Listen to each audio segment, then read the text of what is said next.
across Africa.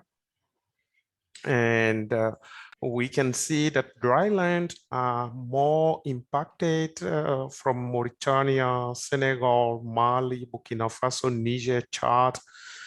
We see also climate change has increased heat wave and drought on land. And we got a strong evidence that climate change has doubled the probability of marine heat wave around most of African countries. And multi-year droughts have become more frequent in West Africa. So in short, this is the kind of picture I can say emerging from the recent IPCC report, as the moderators already highlighted.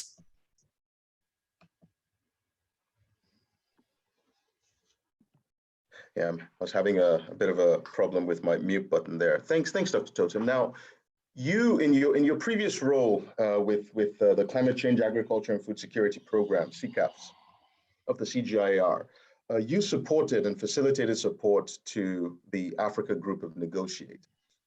So perhaps, based on your expertise here in the nexus of science and policy, what is, so we have the evidence now, we have the report. What next, and what's the implication? What should African countries be doing with this information in terms of preparing to internalize the science and the knowledge into national policies, but also as we look towards COP27 in Sharm el-Sheikh later this year, what should countries, both within Africa and around the world, do to prepare to make the negotiations, the upcoming negotiations, successful? Well, that's the most interesting part. We have the evidence, but what do we do with the evidence? And that's where we have the challenge, how we articulate this to make it accessible for policymakers. So that's the next stage. And I think that this kind of setting, this webinar, aimed at voicing those evidence and try to unpack them so then they can get accessible to policymakers. In terms of what could be done, so I know CCAF is strongly fighting to connect science and policy, and the VC, we have been together for a couple of times. Yeah. So the report also identified a couple of adaptation options that can be considered. And of course, there are also few things needed to be done to create enabling conditions for those options to be used. I can further elaborate on them later when we have the opportunity. Yeah. Excellent. Thank you very much, Dr. Toten. Martin, Dr. Frick, I think I'd like to. So we've started with the IPCC report and the overview. We looked at the implications for African governments and economies. Just taking a global perspective here. How are we framing the policy action nexus around the world? How successful or optimistic should the world be about the COP27 coming up in Sharm el-Sheikh? I don't want to do a sort of a debrief of COP26 in Glasgow, but looking forward, we know the challenge before us. We know, what needs, the targets we've set for ourselves, and how realistic should we expect the negotiations going into COP27 to be, based on the knowledge that we have and the tools that we have for negotiating. Over to you, Martin. Well, thank you. I'm talking to you out of World Food Programme's headquarters in Rome, and we are discussing the repercussions of the recent Ukraine conflict, which is all related to your question. We'll come to that in a second. Well, we have a ring of fire around the planet of hunger. Since the beginning of COVID, the number of acutely food insecure people have doubled. The price of wheat today is 2/3 higher than it was a year ago. And, the new IPCC progress report that came out on the 28th of February was sort of overshadowed by the development in Ukraine. But if you were cynical, you could basically say, in a world in which basically everything is uncertain, one thing is for certain, and that is that the impact of climate change will become worse and worse and worse.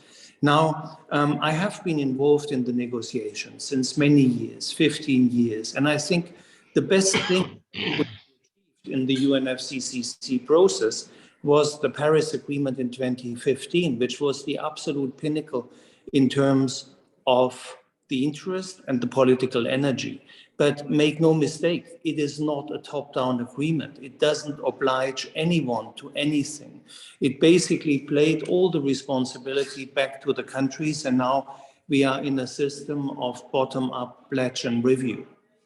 Now, I worked for the last 2 years on the UN Food Systems Summit, and one of the most promising results of this summit is a whole set of food system transformation pathways that countries have discussed. And this is most pertinent because food systems amount to almost 40% of the global greenhouse gas emissions.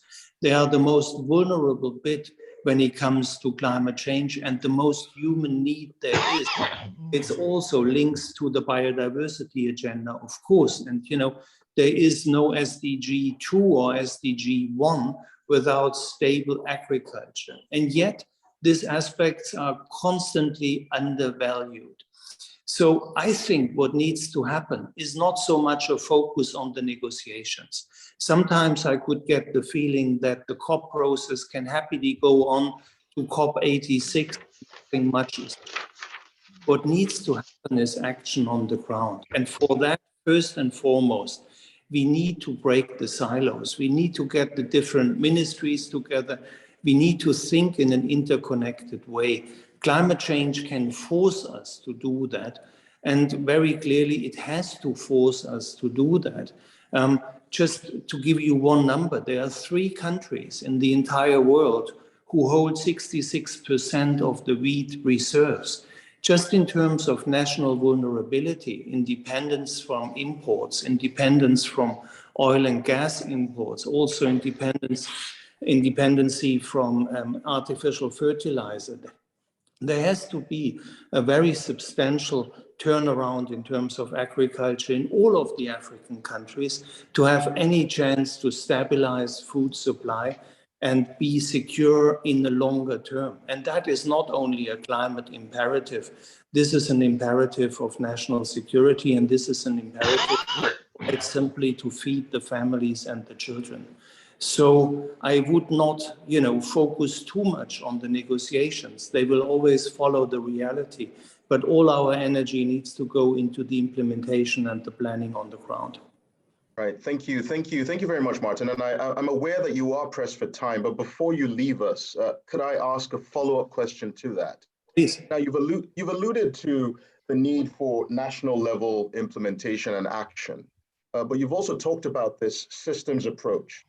We cannot take this as a silo. And from your experience coordinating the Food Systems Summit last year, are we seeing that progression towards a systems thinking? This year, we're seeing high commodity, we're possibly on the cusp of another commodity super cycle. High energy prices accompanying high food prices, and which may continue for a long time, and some economies teetering on the brink of recession. And so high inflation, high energy prices, high food prices. What is missing, or what do you think is missing, or what should countries be doing in terms of their approaches to applying that systems thinking and that systems approach to local level action and planning? Over to you. I think the first bit is really happening. We have seen over the last years an understanding that agriculture and food supply is not a niche. It is the most central responsibility for a government. And it is the point of convergence of so many different agenda items. So I think what really needs to happen is an all-of-government approach, and also a commitment of the highest level in countries, prime minister, presidents, to bring food security together. Because in a government pyramid, you need to start on top to really bring the different elements together. One great example is school feeding. School feeding is absolutely essential to give children a chance, but it can also bring communities together. It can create better nutrition for all the community, which is vital for a healthy and productive population. It can help with the right sourcing to foster local markets. Interventions such as solar-powered cool houses are easily doable, and they help farmers, for example, to get their crops a little bit later to the market, achieve better prices, and so they can improve their own livelihoods while the percentage of food that is reaching the consumers is increasing and dependence on imports is decreasing. Because one thing that we see in this perfect storm of COVID, of more conflict, life conflict that we had ever on the planet, and COVID, is also that it weakens all of the economy of a country. So exchange rates are going down, debts are going up. COVID has costed the world $26 trillion. That's 30% of GDP. And that has had national debts exploding. And in all of these questions, a simple answer is use every opportunity to grow food domestically. Bring young people into agriculture, restore land, first and foremost, restore agricultural land. And these are initiatives that, start at the village level. They are very small scale actions, but if you bring them together, that to me is transformational change. Oh, thank you. Those are very encouraging words, Martin. I appreciate your time, and I wish you a successful tenure in your leadership of the office over there at the World Food Programme. And we certainly hope to engage with you in the future. If you have more time, please stick with us. But we would understand if you need to leave early. Dr. Toten, run right away, but thank you for the opportunity, and very happy to come back for our next event. Excellent. Thank you very much. Thank you very much. Thank you, Martin. And for the audience, a quick a bit of information. If you have any questions as the conversation goes on, please feel free to use the chat function to put your question. I think for just to make it easier for the team coordinating or curating the questions, could you start your question with the word question, so we know it's not just a comment in the chat and it's actually a question. And if it's specifically for any of the speakers, then put question and then speaker in brackets, and then you type the question. We would be more than happy to bring this up during the Q&A.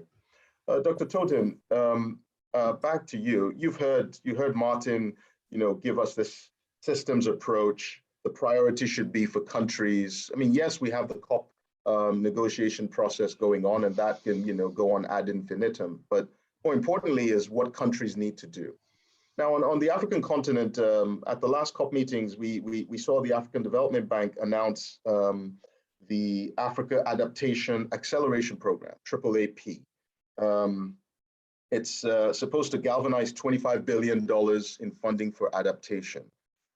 Is this the level? Does 25 billion, give us a measure of the level of ambition that we need on the continent, or is 25 billion just scratching the surface?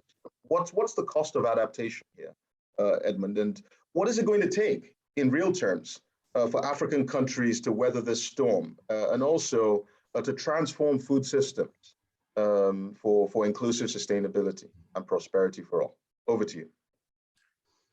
Thank you very much. And I think that's one of the challenges we face. The cost of adaptation is not something that we manage to capture during this assessment process. But for sure, we try to map the flow of finance in adaptations and mitigation in Africa.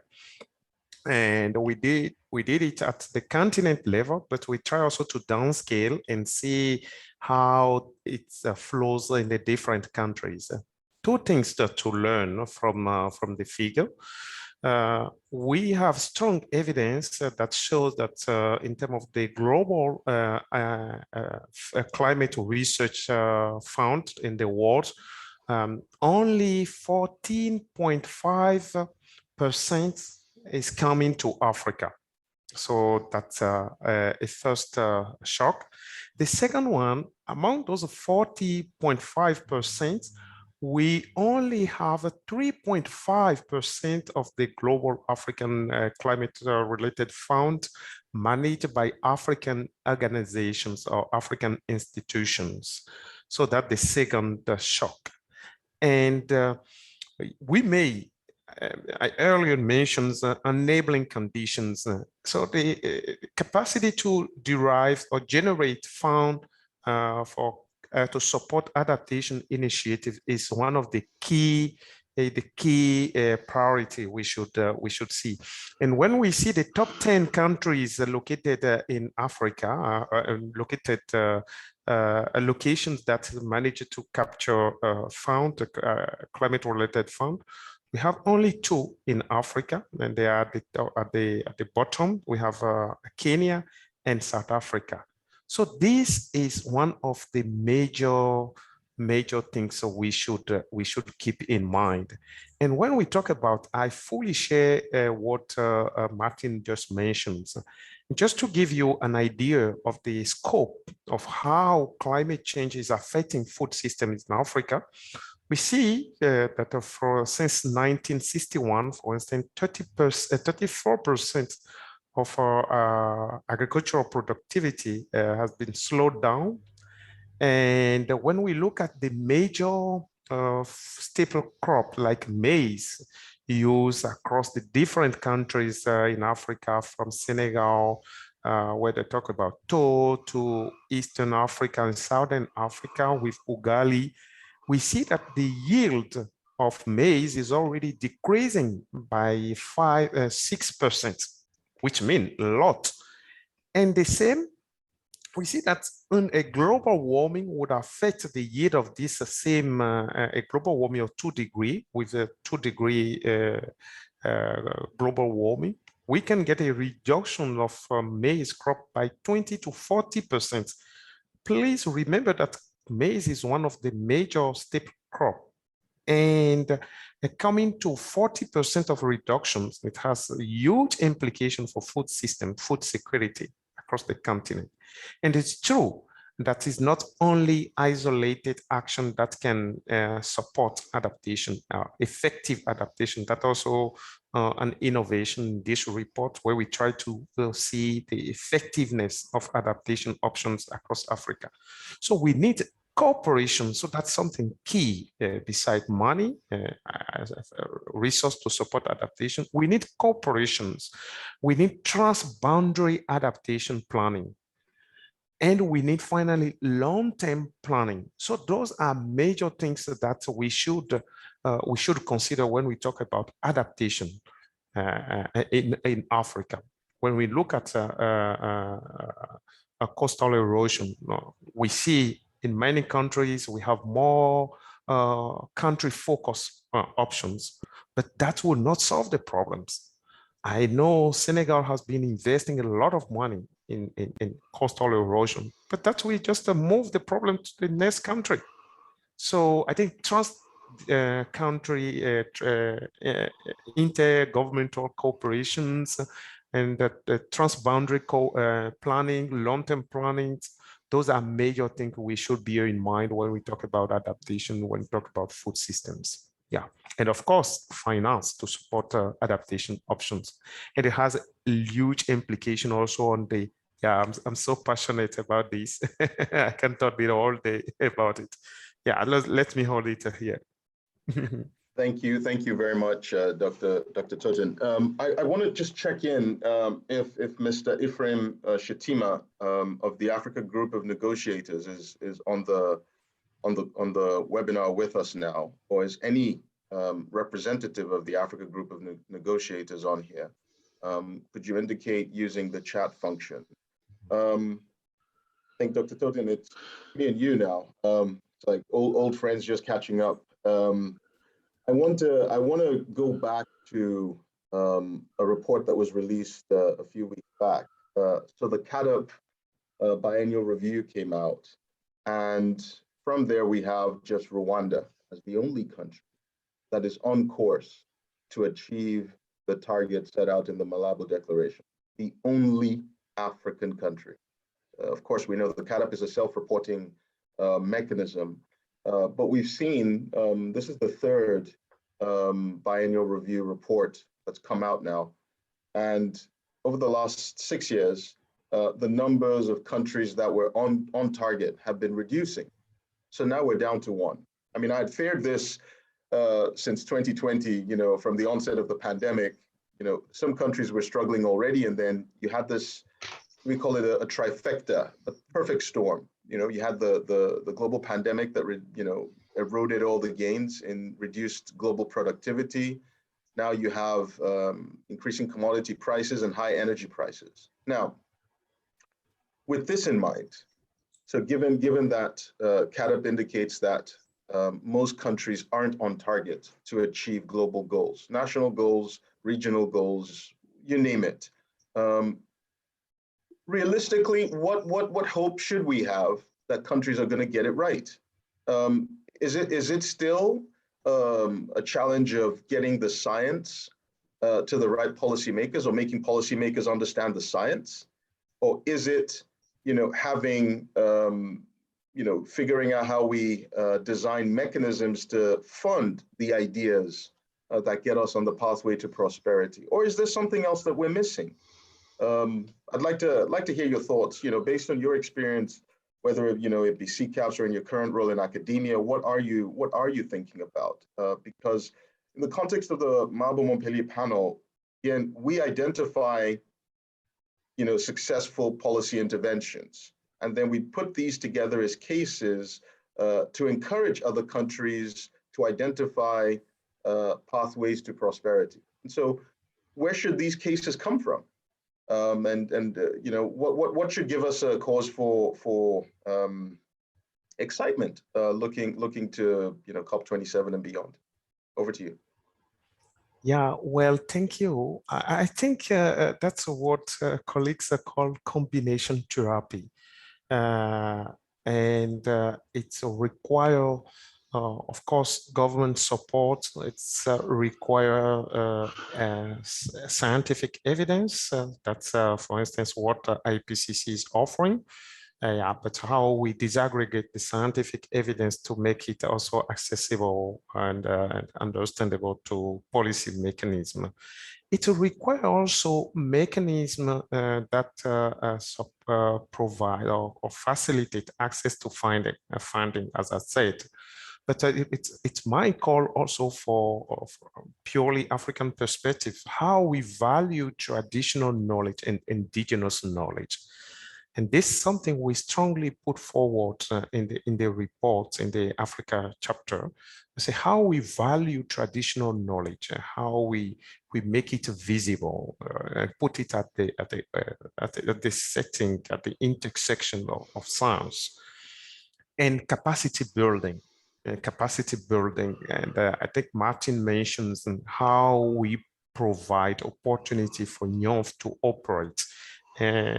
Last week, we were together with the negotiator of Mali, who said that we seem to see climate change mostly as a challenge, but how can we turn it into opportunity to create jobs, to create businesses for young to operate? And when I was mentioning the current figures of financial flow to support adaptations options in Africa, he said, maybe if we look at EU countries or US, we may not have the same figure because they know how to operate.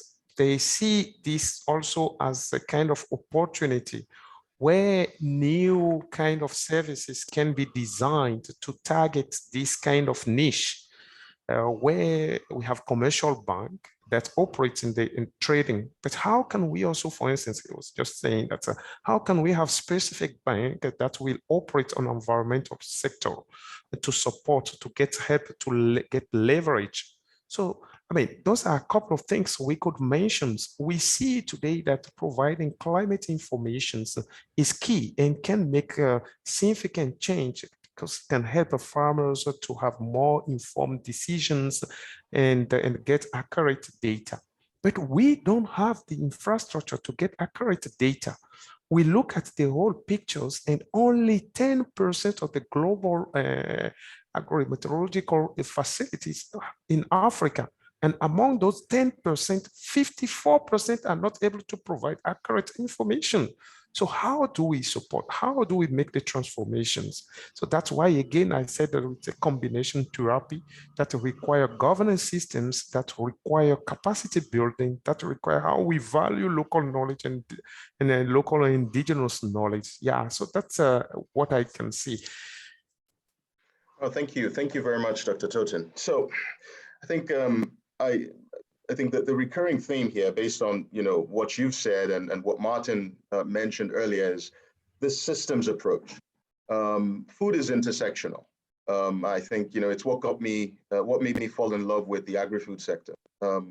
If you're deeply involved in the agri-food sector, chances are that you are touching multiple subsectors of the global economy, whether it's health, logistics, energy, nutrition, you name it. Food is concerned and involved, right? So and Martin also then mentioned, one way that national governments could approach national level actions by taking on the outcomes of the Food System Summit last year. So of course, before the summit itself in September, most countries engaged in deep multi-stakeholder dialogues throughout the year, throughout 2021, and came out with what was a compendium of food systems transformation pathways, which are unique to every single country. Every single country has come out with a set of aspirations on how they see their future and how they wish to transform their agri-food sector. And so no two countries are going on a uniform path. Touching on financing, maybe to be a bit provocative here, I know this isn't what you are studying, but or what you're researching at the university, but at the onset of the pandemic, or shall we say at some point last year, the International Monetary Fund, the IMF, released the special drawing rights, $650 billion worth of special drawing rights to enable countries weather the macroeconomic shock or shocks as a result of the global pandemic. Could we see potentially an SDR specifically for food systems transformation, a global agreement for us to fund in real terms, not just funding going to governments? We also want to see private sector. Of course, when we talk of agriculture transformation, we say it's a public sector enabled, private sector led process. And so where's the leadership from the private sector? How do we reduce the friction between thought, aspiration, and action?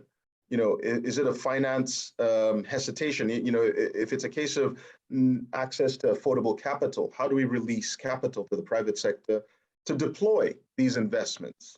If it's the regulatory environment, what do governments need to do? One question I had for a friend, I live in Kenya, and I said, no amount of negotiation is going to lead us to begin looking at sort of the food 3.0 that I talk about, the transformation of food in itself. When are we going to see, the growth of startups looking at alternative protein, alternative milk in the agri-food sector in Africa? And is that going to be led by governments? Do we think it should be led by governments? Or should this be a private sector led process? And what's it going to take to get the private sector to lead, Edmund? I know I'm putting you on the spot here, and I'm hoping that we get more questions from the audience. I'm going to turn it over to the audience now, and I will start going through questions here. But first, before I do that, I wanted to pose that question to you. What's it going to take for all this knowledge to unleash the power of the private sector in Africa? Yeah, this is something we also try to touch in the African chapter. I said that, well, we cannot only count on public fund to support adaptation initiatives. We needed to get support from the private sector, to engage very strongly the private sector. But why sometimes private sectors that they are reluctant to invest?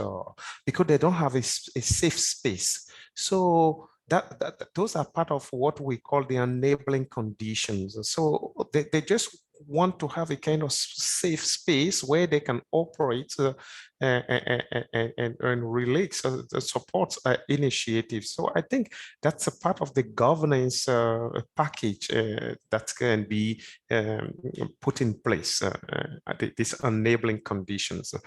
Well, I also see that intersectoral thinking is very important. We see clearly that climate change will have impact on specific crop. But when we say it's both for food and cash crop, it's what happened to crop has implication on livelihood style, conditions, and capacity of household to send their kids to school. So education, it has implication on health, because if people have a limited resource, they may not face a health demand.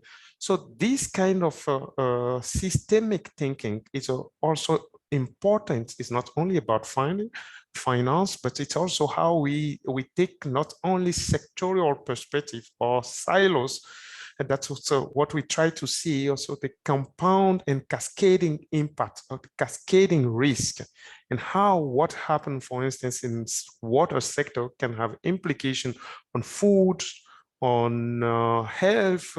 And yeah, so this kind of systemic perspective would definitely make change.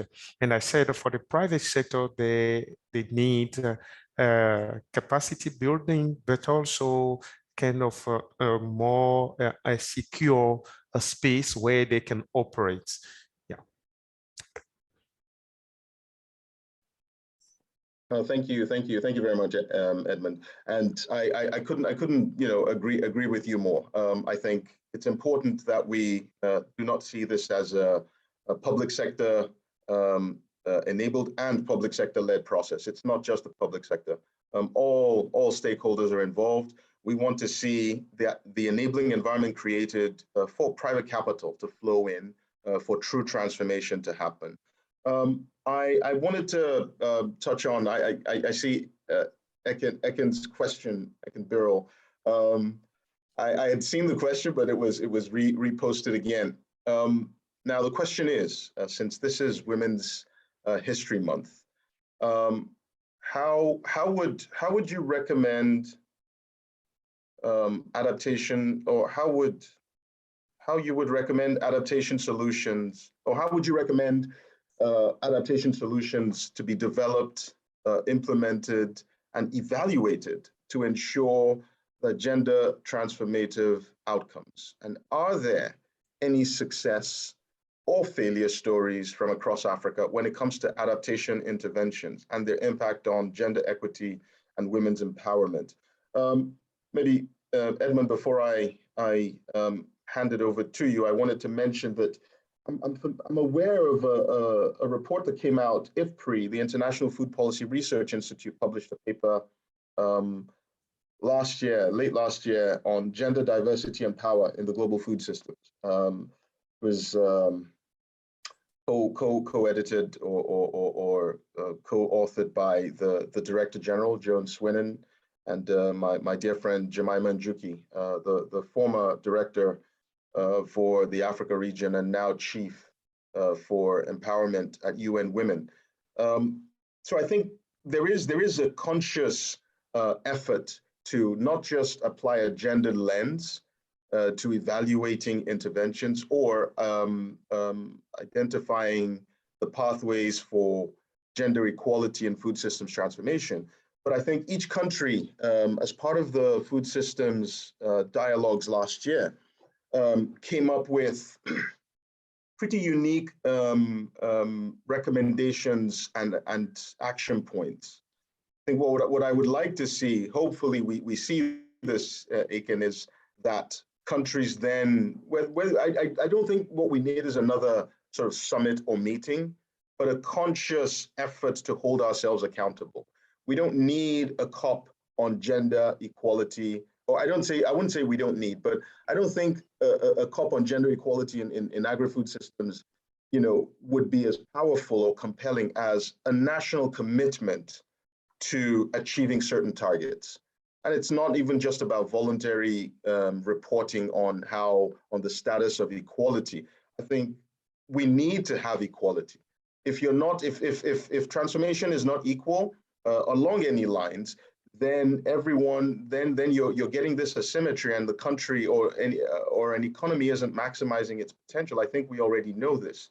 The point is that these aspirations need to trickle down into concrete action.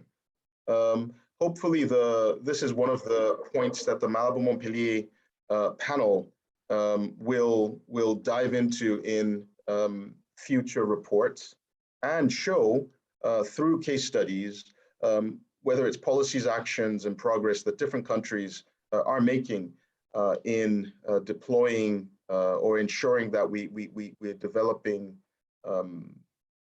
whether it's food system transformation that is equal and inclusive.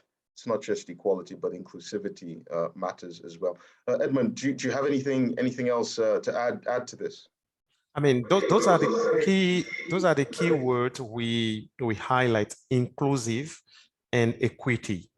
And when we say inclusive, is not only about men, women, but how we put adaptation strategies as marginalized central adaptation strategies, where we manage to address need, aspirations, and expectations of marginalized people. In the CCAF program, I mean, that's also one of the key pillars in the CCAF program, where across the West African countries, mainly Ghana, Senegal, and Mali, to make sure that we have a mechanism that try to voice the need and the local expectations. And we put in place what we call science policy dialogue, set at different scales, at local scale, at district level, where people can manage to put in place to put together what they see as the priority in their community. Because that's also one of the most important things to bear in mind, that adaptation should be context specific. It's not only what works here that should work elsewhere, because the context is quite different, and also it's a kind of time matter. So we put those kind of platforms together, bringing traditional leaders, academia, a different type of stakeholder together. So they operate at a local level, at subnational level, to identify the priorities. But there are a couple of things that goes beyond the scope. So that's why we have also the same kind of setting at national level, so that can create kind of condition for them at a higher level. When we discuss of issue like in Mali, we address how to provide certified seed to all farmers. So there's something that goes beyond the scope of one village or one district. So it's a national issue. So we have the same setting at national level to create condition for institutional enabling condition at national level. And then we generate a kind of bottom-up and then top-down processes. People. We need more.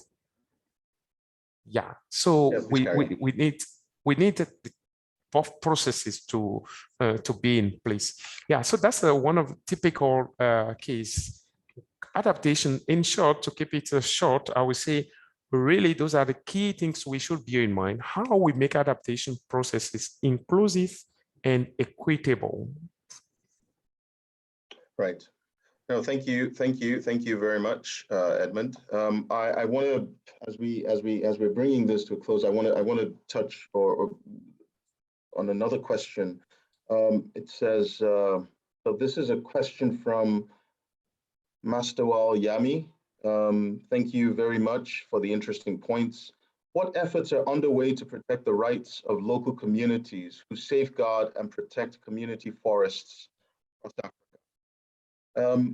I think one that comes to mind, I think there are a lot of efforts, and I think this,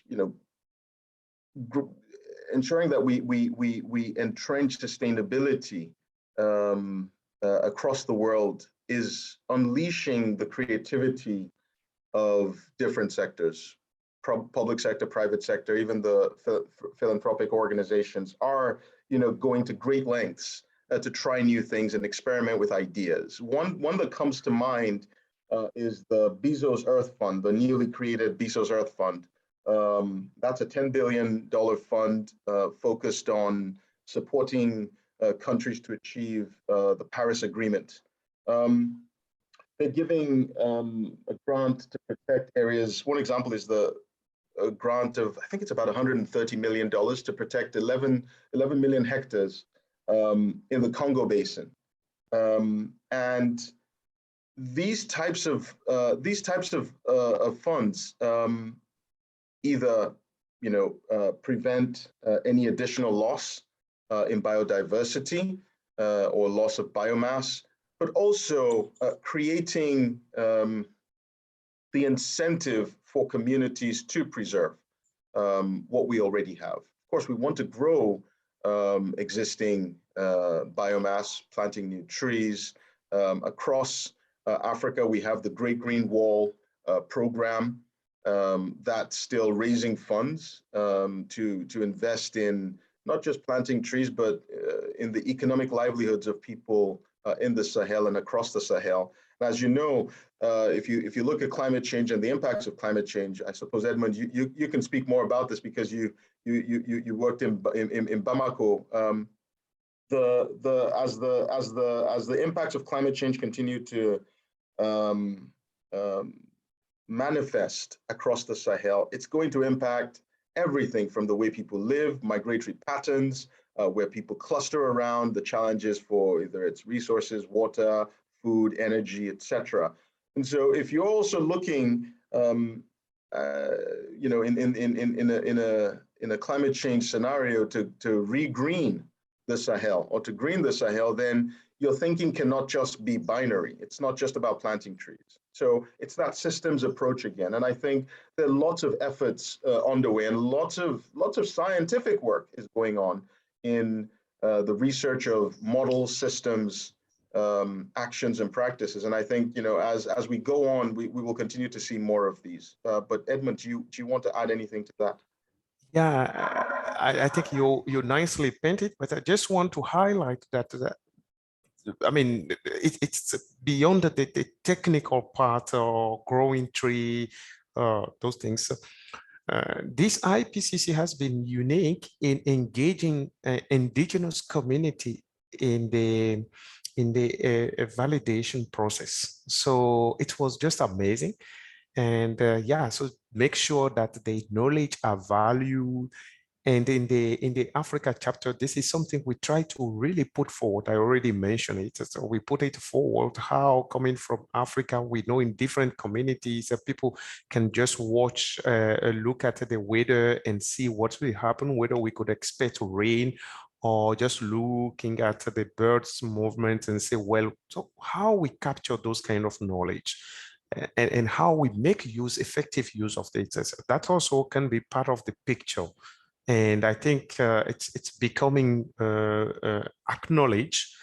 I'm part of a scientific committee for the Adaptation Future Conference, and that's something we want to put forward.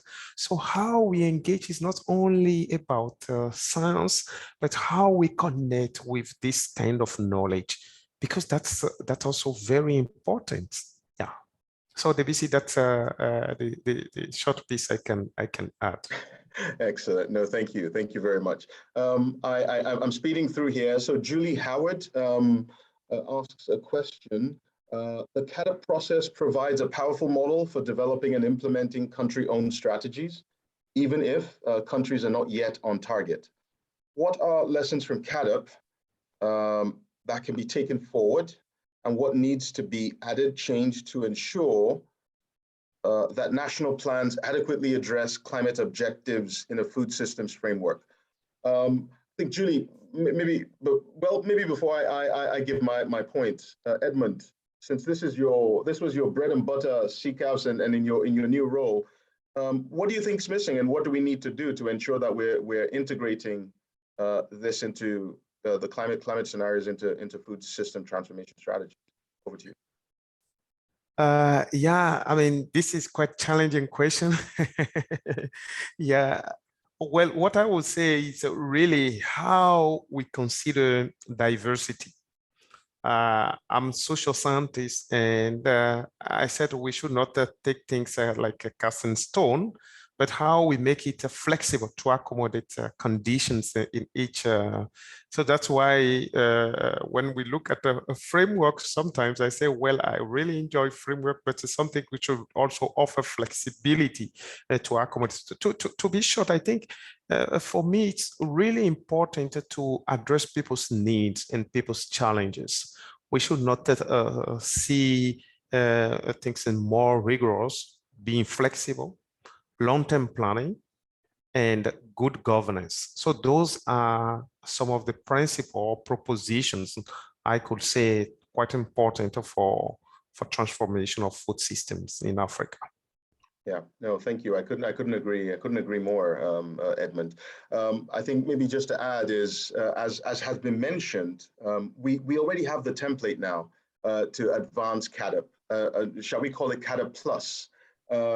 We have the food systems transformation pathways that came out of the food systems dialogues of 2021. So each country already has an articulated vision for transformation that includes all aspects of the food system. So I think it's up to the countries now to take these, whether they want to continue the dialogue system, they want to continue the dialogues process, or they want to incorporate those into their national policies and programming.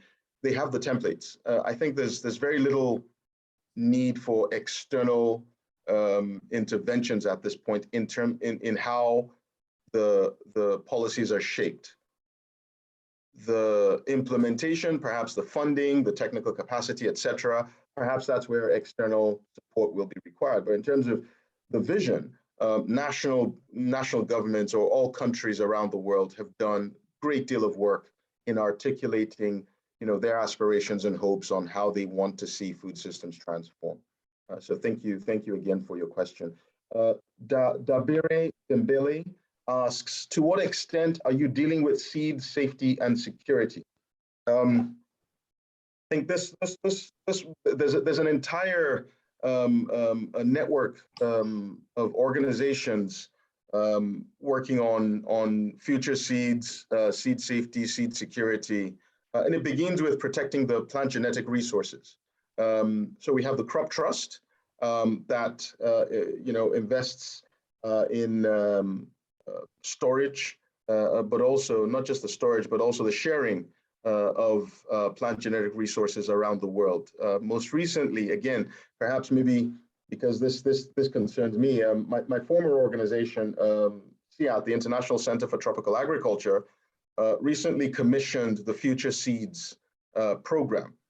It received a $17 million grant from the Bezos Earth Fund, and Future Seeds was conceptualized a few years ago, about 8 years ago. And Future Seeds is working on protecting and preserving the variety of genetic resources that we already have, and ensuring that countries around the world are able to map these out and exchange them. And in addition to the physical genetic resources, we're also building a digital gene bank. And so everything's going to be digitalized just to ensure that every single expression of a crop is available to us. And so as we work on adaptation and building resilient or resilience in breeding programs for crops, and also, I suppose, for livestock, we are not losing out on any of these expressions or traits and the variety of food available. Some people would tell you maybe in another generation or two, we will become a multi-planetary species. If you believe people like Elon Musk, then we will set up a colony on the moon first, and then we move on to Mars and other exoplanets. And so we certainly want to take some of our food with us when we do this. I may not be alive. Who knows? Maybe I will be alive. Maybe my consciousness will be alive then. But there is a lot of work going on in preservation of seeds, seed safety, seed security. And Debussy, if you allow me, Yeah. on the seed side, I think that's one of the major barriers in food systems, how we facilitate access to clean planting material. And I know in most of our African country, it's still in the public sector, under the control of the government, and it has generates quite some challenges for. I'm working with vegetable producers in my country right now, and we know how challenging it is for most of them to get access to clean seeds, to certify seeds. So, well, we know it's not the same kind of figures across Africa. In Eastern Africa, we see most of this seed issue is on the hand of private sector, where you can see clean seed in each corner.